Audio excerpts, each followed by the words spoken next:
lang. Sakit kay mga anak-anak. Nagpakitabang kagabi ingon ka mama tabang, hilak din ka.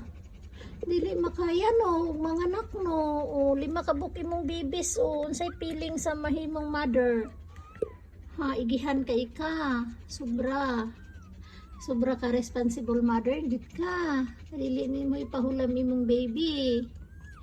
Ha, sige na, pagdalian na nagpadidi kay aron magawas kay magpupo ka sa gawas. Man ka magpupo be. Oh. Dali na rin magpupo ka. Pait kaayo?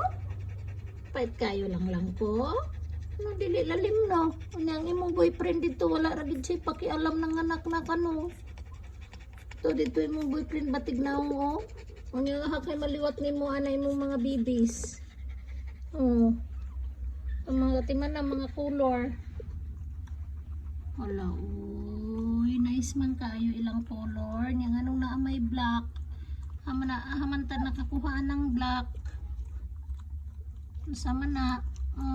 Ala, sus gilimpyuhan.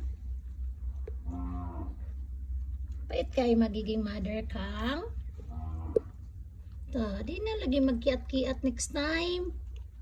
Nag-sleep na imong mga bibis.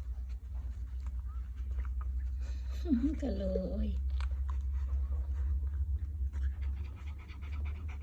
Ayo ka water. Ha? Sao na to paglakaw kang na di man ka mo gawas magpupuan ni ugma malakaw na yung ugma ni magbayta sa inyong pagkaon. Magkamukaon mo kay sudaan. Bi. Pait kayo no, pait.